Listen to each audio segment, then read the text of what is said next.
Hello, guys, and welcome to Oddspedia Premier League Matchday 37, penultimate match day, and this is the weekend when we can see Man City champions again. Tom Rennie, how are you? I'm very excited to see Manchester City champions again. What a surprise. You were saying the whole season, even when they were points behind Arsenal, but we saw it also in the Champions League. They are the best team, not only in England, but in Europe. Let's try to squeeze some money. Remember, guys, to leave your comments, of course. And don't forget, press the like and subscribe. And now let's go on with the show.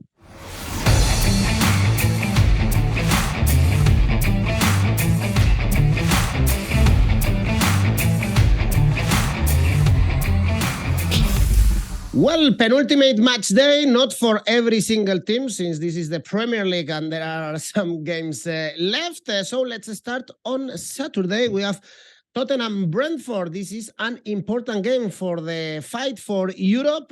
Tottenham right now, they are in conference spots, getting really bad results, especially when they play away. They lost again, as we predicted, against Aston Villa. One victory in the last six. Brentford, Tom, they can be dangerous. They have almost nothing to play for. There is a slight chance to go to Europe, but they've been competitive.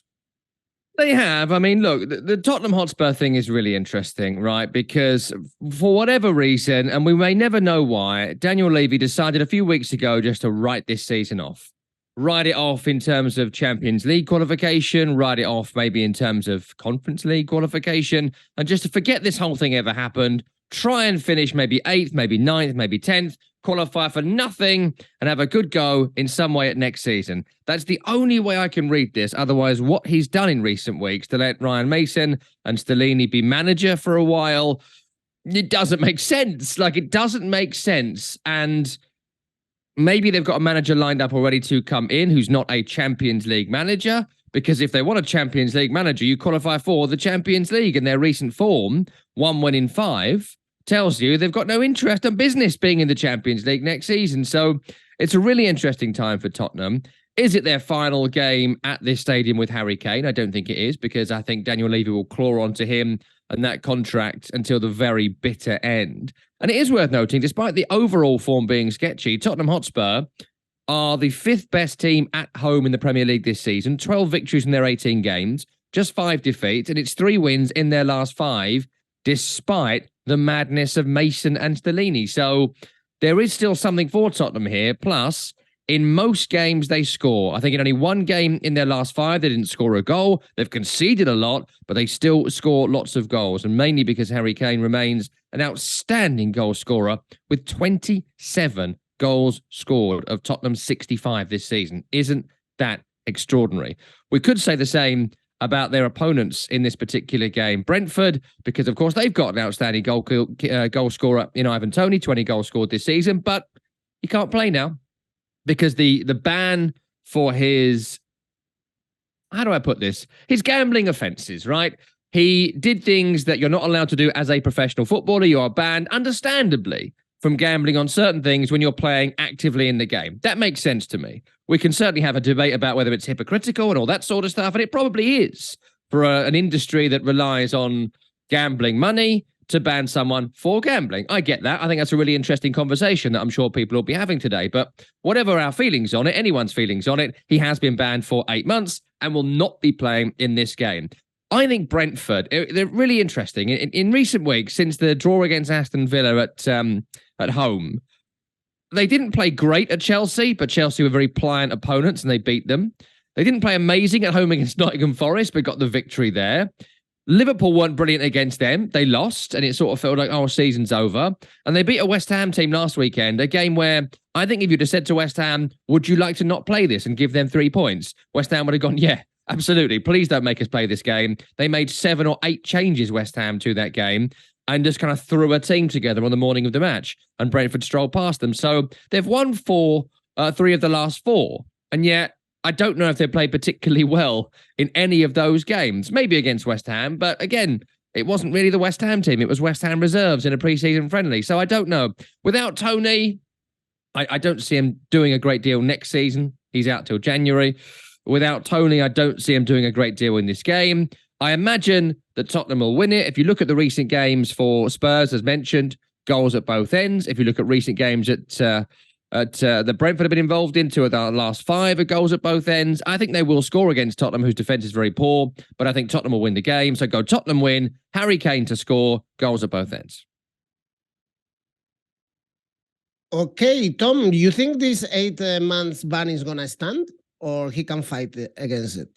I don't think he'll fight it now. I mean, I only read the story last night. I know that some charges had been accepted. Some charges were being disputed, which is what the delay has been in the sentencing, for the want of a better word, of Ivan Toney. But some of the charges had already been accepted. So he'd already essentially said, yeah, I did that, to some of the charges. Others he was disputing. So I'd need to go through the over 100 charges that he's been found guilty of or omitted to tell you whether he could possibly appeal them or not. But at this point, from what I'm aware of, it's very, very unlikely. Some of it he has definitely done. Some of it, I think there was some debate on. But 8 months, considering it's kind of breach of your football playing contract, it's a lot, but 2 of them are going to be closed season. So really, it's a 6-month ban. So I think he's got away with it personally.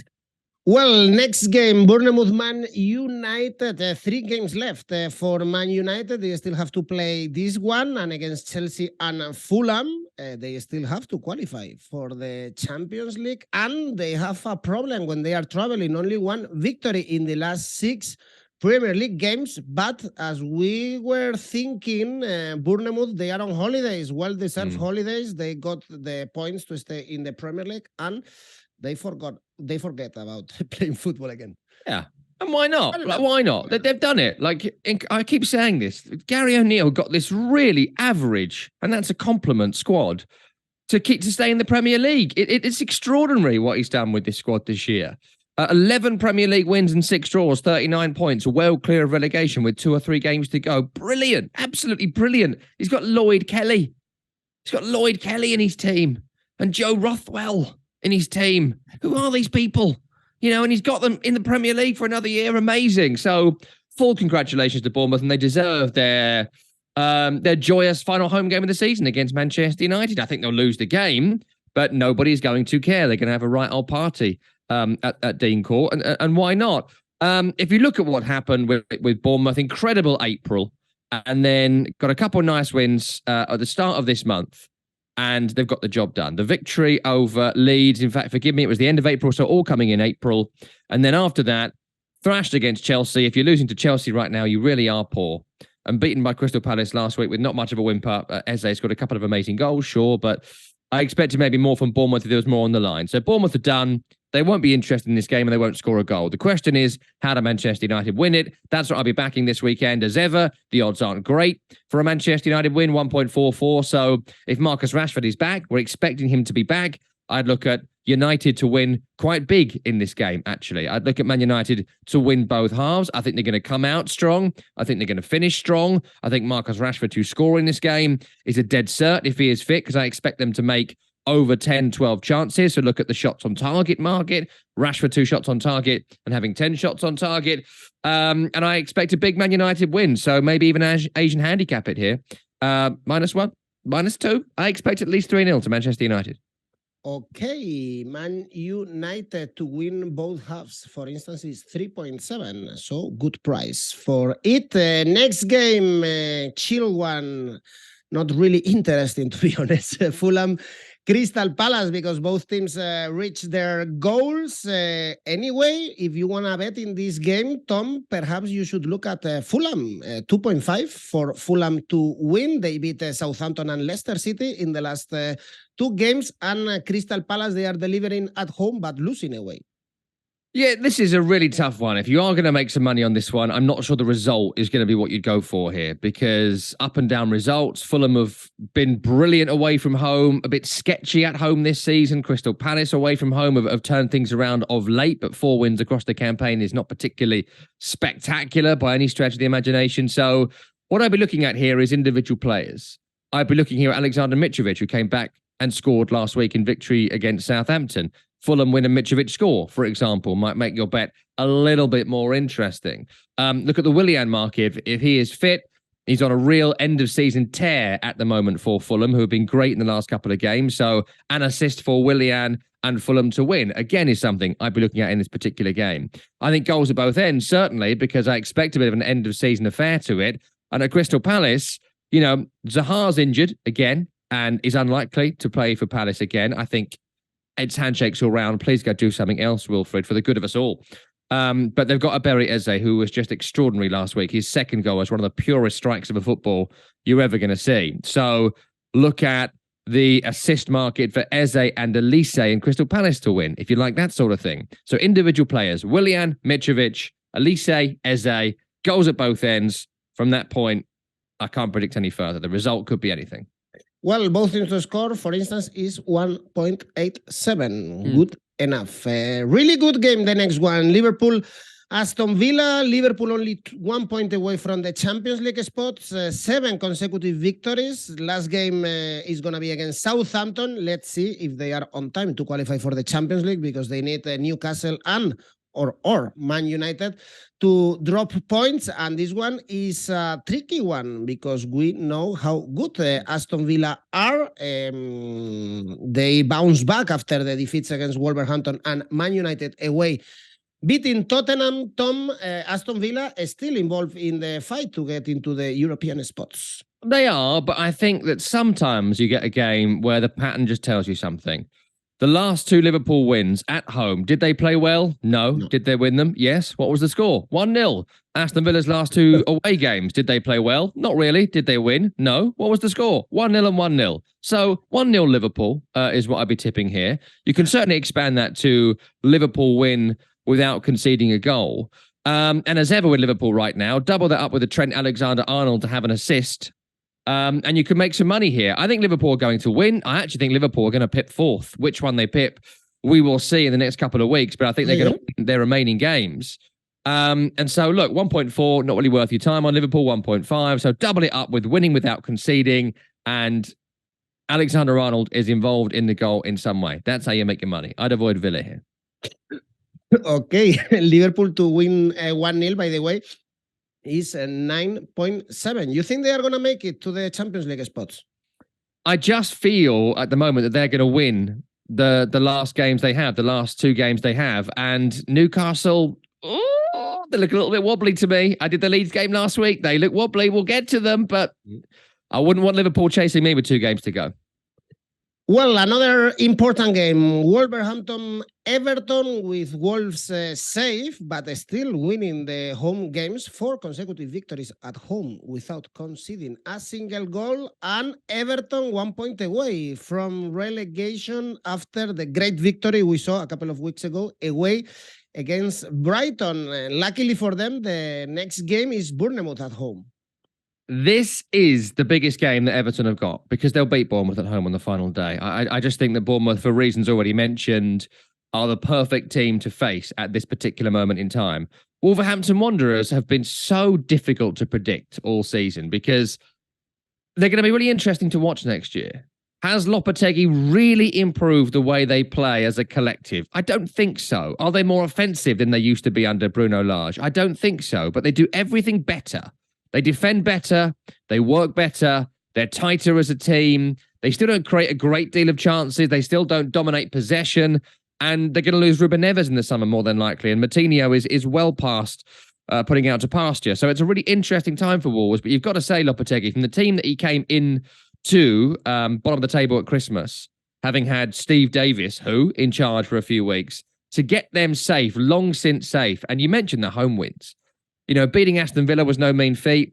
Beating Brentford, beating Chelsea, beating Tottenham, beating Liverpool.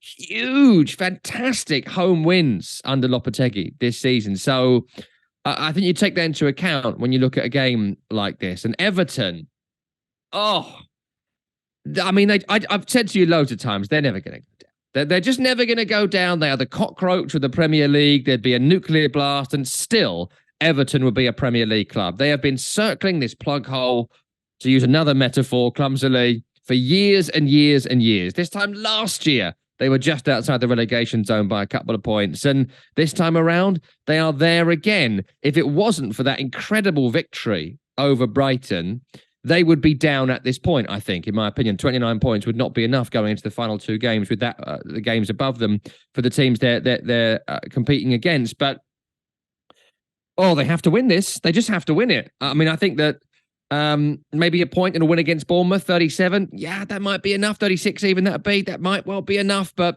I think you win this game and you take all the pressure off against Bournemouth on the final day. I think Sean Dyche will set up to draw it. So don't discount the draw market here, because goalless draw might be the dream scenario for Sean Dyche. That's what he'll be coming out to try and get. 4 at the back that turns into 7 at the back when Wolves have the ball. Do Wolves have the players to pick through those gaps? I don't think they do. If they can build up a head of steam and get the game going quickly, potentially.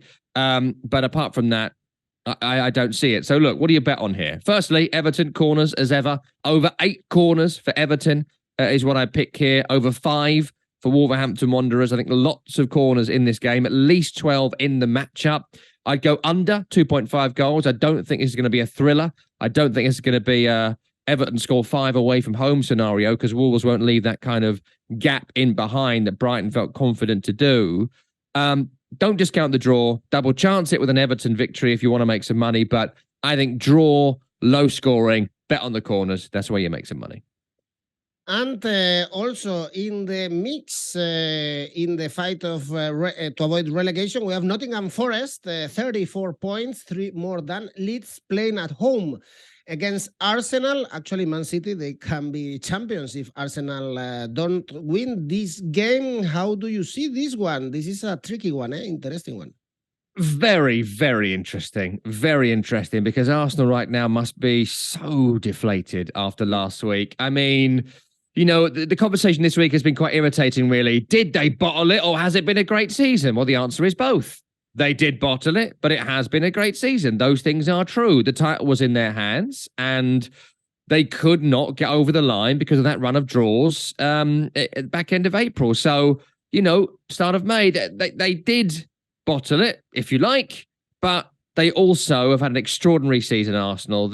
25 wins in 36 games, incredible. Just 5 defeats all season, 83 goals scored, crazy amount of goals scored, and they are the best team away from home in the Premier League this season. They're better away from home than Manchester City. To be better than Manchester City in any metric, you've got to be incredible. And they have been incredible. 12 victories, just 3 defeats, and 35 goals scored on the road. Brilliant Arsenal this season. The question is, are they in the right frame of mind to play this game? That's the only question here. If they are, they win, and they win with ease. If they are not, what a chance for Nottingham Forest. 7 home wins this season. Beat Southampton, beat Brighton their last couple of games at home, push Manchester United and Wolverhampton Wanderers and Newcastle close in the games before that. Can they get themselves over the line? If they do, they'll do it on the form of 𝐜𝐿𝐴 up front, who scored a couple of goals at Chelsea last week, looking really good right now. So if you're looking at Forest to win, look at Forest to win and 𝐜𝐿𝐴 scores. I'd pick goals at both ends if you're looking for Forest. And frankly, 5.5, 6-1 for Forest. If you fancy him here, and you'll know in 5 minutes watching this game whether Arsenal are up for it or not, 5.5 to 6-1 is actually quite nice. And a must-win, secure your future game can give you an incredible boost. So Forest win at 6-1. I don't advise not taking it and double it up with a 𝐜𝐿𝐴 to score, or just do a 𝐜𝐿𝐴 to score. I think that's something you'd bet on. But look, it's Arsenal, right? So I would still go smart money, Arsenal victory. Both, I would say Arsenal victory and a 𝐜𝐿𝐴 scores might be quite nice here. But look at Arsenal to win, goals at both ends. And I might even look at the over here as well, over 2.5, because I think goals at both ends. I think the Arsenal defence has been creaking. I think the City ground atmosphere might lead to a Nottingham Forest early goal, but Arsenal are still a very classy, very creative team. I think they'll be looking to get some revenge on the league after last week and go on to win this game in a high scorer. Well, both teams to score is 1.8 in this game, over 2.5 goals. We have odds at 1.62, so it pays way better going for both teams to score. And if Forest is still in the mix to avoid relegation, of course, the massive game is West Ham Leeds, because Leeds is the team in the bottom 3. They have to get something out of the London Stadium. With 37 points, West Ham is safe, but I think you were also disappointed after the game against Brentford, another defeat usually at home in these kind of games, West Ham, they've been delivering this season. They've been winning these kind of games. Yeah, absolutely. When there's been a must-win moment to not be relegated this year, West Ham have won it. They've beaten Wolves, beat Southampton, beat Bournemouth. They've done the job in these games multiple times. 10 victories this season, mainly in games like this. But look at the form. It's 1 win in 5 for West Ham. They are very lucky, very, very lucky not to be involved in the relegation scrap this season in the final couple of weeks, West Ham. And you've got to look as well on Thursday night. You know, part of this season is the fact that 10 times they had a game on Thursday and a game on the Sunday. And I think only one of that run they've actually won, which was the victory over Bournemouth. So the Conference League has been a huge drag on West Ham looking at the data this season. I don't quite accept the reasons for it with the eyeball test, but looking at the data, you can see they have fallen off after every single European game and only beaten one team following those games. So I would expect that here. I'd expect it because they would have gone all out on Thursday. When we record this, we don't know if they got through against 𝐜𝐻𝐴𝐻𝐿 or not. If they have, I expect West Ham to lose this and against Leicester, finish on 37 points, just stay up and go on to a final against whoever it ends up being. And that is where the future of West Ham lay. Because if they win that, they get a trophy, which everybody wants, plus back in the Europa League, making this season a complete write-off. And they can maybe plan for next season, sell Declan Rice, reinvest in the team, think about the manager, have a full reset, but with a trophy in the cabinet, which would be an incredible season for any mid-ranking Premier League team, right? So I think all the focus is going to be on Thursday, and we will just see if they got through, and we will see who's fit. I'd expect it to be a lot more like the first team than what we saw against Brentford last week. I think it was awful, West Ham's performance last week, frankly. But what do we expect from a team chucked together on the morning of the game? I don't know. Part of a set of players that have not been able to get into a team that have been around 15th all season long. What are we expecting? I don't know. Better than that, maybe. But I think West Ham here, if they can get a draw out of this, they'd be happy. The thing is with playing Leeds is that West Ham are a team that do not press. They're not a pressing team. They don't waste energy pressing. They don't cover a great deal of ground. They don't press you high. They don't want a high-intensity game. Leeds are the exact opposite in every single way. They do higher press. They do want high intensity. They do look knackered as the game goes on because they've still gone hell for leather for it the entire game. Allardyce has tried to pull that back a little bit, but they still did it against Newcastle last week, and it got them back in the game. It also could have cost them as well. So look, don't discount the draw here. They drew earlier on this season at Ellen Road when there was a bit more on the line for West Ham, but I just think this screams Leeds win. It screams it at me from afar. It screams Leeds win because you've got the Allardyce factor, you've got the need factor, you've got the fact that West Ham have not been a good team this year. And when they've got results, it's when they've needed them. When they haven't needed them, they've invariably lost. West Ham have lost 19 games this year. Half the season, 53% of matches have ended in defeats. And Leeds, I just think they can score. I think they'll concede, but I think they'll score. So I would be looking here at a Leeds victory, which you could just take on its own, 2.5, 3-1. Leeds victory, both teams score, but look for late goals.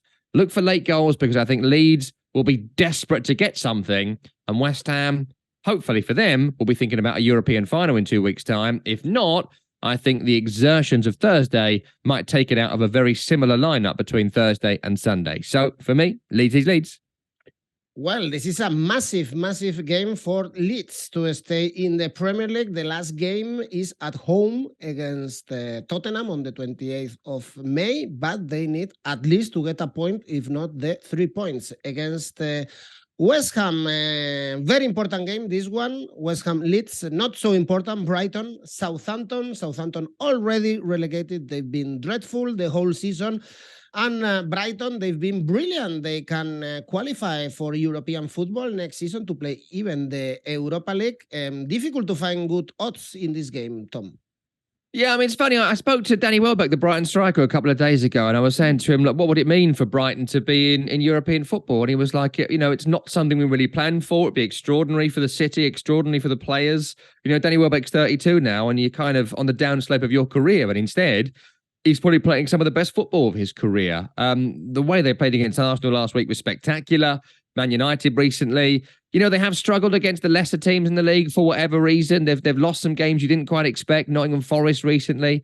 Everton, of course, in their last home game. But look, Southampton are down. They've been down for a long time. They don't score goals. They're defensively very weak. 66 goals conceded is an atrocious record when you couple that with 31 scored. The reason they are down and Leeds and Leicester are still in the mix is because those other teams can score. Southampton, I don't know how they score, what they do to score, how they play. Neither does Ruben Selles. 3 managers of very different styles this year tells you that. So what do? You go Brighton win. You go the over 2.5, maybe even over 3.5. I think stonking victory for Brighton without conceding. If you're going to make some money here, you got to go big Brighton. Okay, much more to play for in Man City, Chelsea. Well, not really, because perhaps Man City, they are champions already. When the kickoff comes, Chelsea, we know that there is absolutely nothing to play for. I think the only thing here, of course, is praising Man City. They've been brilliant this season, especially at home, as we saw it against Real Madrid. Yeah, ever since those Premier League charges were put against them, they've been extraordinary, Manchester City. They've had a kind of back-to-the-wall mentality about them, a great collective spirit, and they always come good in the final furlong. They have done for years and years and years and years, and they've done it again now. 10 wins in 10 in the Premier League, 6 goals conceded in that time. It's a record that's unbelievable. And beating Real Madrid on Wednesday night showed you just how, it's perfect conditions for Manchester City and Pep Guardiola, but they've also done perfectly in those conditions. So, plenty of people have had the right setup and failed, and many people have been the right manager and not had the right setup. So, whatever we think about the issue at Man City that is going to be talked about a lot once they're Premier League champions and maybe European champions. For the moment, you watch them, eyeball test, they're incredible to watch. So, look, Chelsea, on the other hand, have spent big money themselves in a different way. I think it's very different to have an individual spending their cash from their company as opposed to a country, but that's just me. They've spent money poorly. I think they've overvalued players. Enzo Fernandez, good player. Is he as good as Declan Rice? Is he as good as Thomas Partey? Is he as good as, I don't know, several players in this league? Is he better than Mateo Kovacic? I don't know. I watched him last week against Nottingham Forest and I thought he looked fat and slow. So £100 million for fat and slow is not great. And you add that to Mudryk and you add that to all the other players they've bought, the loan for 𝐬𝐭𝐿𝐴𝐴𝐽, 𝐿𝐴𝐿𝐴𝐽 for 60 million? Just, I don't know. They've spent a lot of money. I don't know what they spent it on. They've got no value for that money. And they should have got beat by Nottingham Forest last week. Forest should have won that. And Chelsea got back into it because of a Raheem Sterling brace. What are you going to do here? You ain't going to back Chelsea, are you? I mean, let's face it. So go Man City win. I think it's going to be very similar to recent home victories for Manchester City where, this year they haven't won 5, 6, 7, 8, 9. The games have all been, if not close, they've been sort of competitive games until City have come on strong later in the game. So I think Man City will win both halves.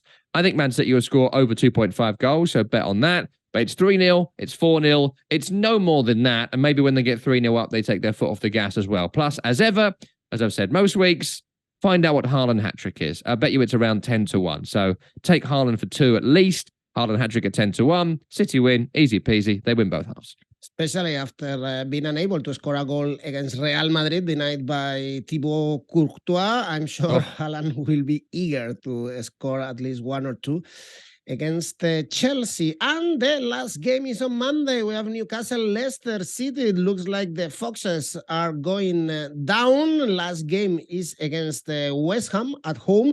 And they are 2 points away from Everton. They have to get a point here, if not winning. And we all know that this is going to be very difficult because also Newcastle, they are fighting to stay in the top 4. What a game. What a game this is for Newcastle United and the future of Newcastle United. They just have to win this game. They win this game, and I think maybe they can't be caught, right? They can't be caught if they win this game. This must-win game. It all, of course, depends on what's happened on Thursday night previously as well. We're recording before the game on the 18th of May against Brighton. But if we assume victory for now, which I don't in reality, but if we assume victory, then Newcastle have to win it. If they haven't won on the previous Thursday, and Liverpool have, which I expect them to, Man United have, which I expect them to, Newcastle could go into this game in 5th. Now, that would be a conversation for Newcastle.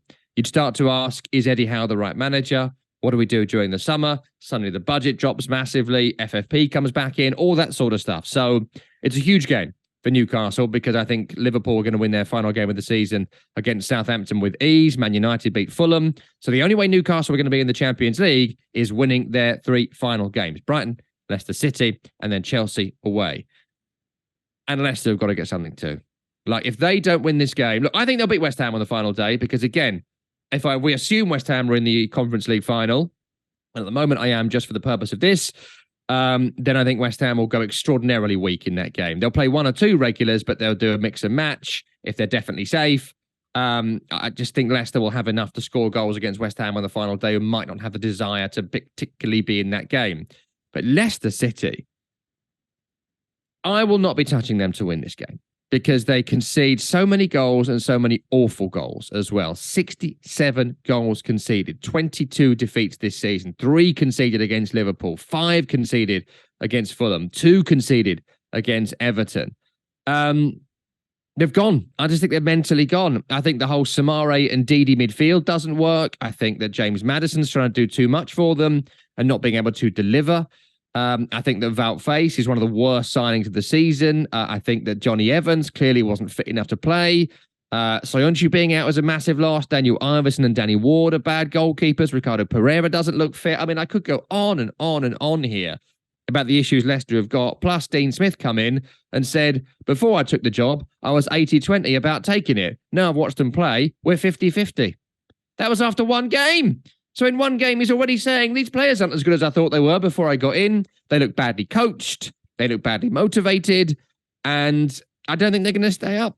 I think they lose this game. They're on 30 points going into the final day. I don't think that's going to be enough. If Leeds have won and Everton have got something, it won't be enough. And so look at the Newcastle to win element of this. That's what you have to do. You look at Newcastle win without conceding. I think Newcastle win by scoring a few goals as well. So go for the over 2.5 market. Look at Alexander Isak and Callum Wilson. Wilson in terrific form right now. Wilson to score and have over 3 shots on target. Very nice market there. Newcastle win. I think they win both halves. They win without conceding, and Wilson's heavily involved. 2.6 for Newcastle to win 2-0, and perhaps Leicester City, they could be relegated actually on Monday if Everton wins and Leicester City lose. They are out. They are in the Championship. Let's see. Well, Tom, tell me, is Man City to win your safe bet? Of course, Manchester City to win is my safe bet. It will deliver you at least 30 wins this season. And if you can guarantee 30 victorious bets across 38 bets you make, you've made a lot of money this season betting City to win. So again, City safe bet, they win. Man City in their way to win the treble. I listened to Ferran Soriano, by the way, Man City CEOs, saying that they are not spending that much. Look at Chelsea, look at Man United. We are not big spenders. And it's like, come on, Ferran, you got a country behind you, as you said before. You have the money, don't complain about it. But it's true that they have also a good project, we have to say, and a great manager. And Yoraka? I was going to put Newcastle in, but Newcastle home win is not in there. So a 3-team ACCA this week with a couple of aways. Man United to win, Arsenal to win, and throw Man City in as well, just for fun. That's your treble. All right. Well, Big Tom, good luck in the conference, and see you next week. Don't forget, guys, to subscribe, to like the video, and to watch it, because next week, we have our last video this season with the Premier League. I'm going to miss you, Tom, or perhaps not. Let's see. Bye-bye.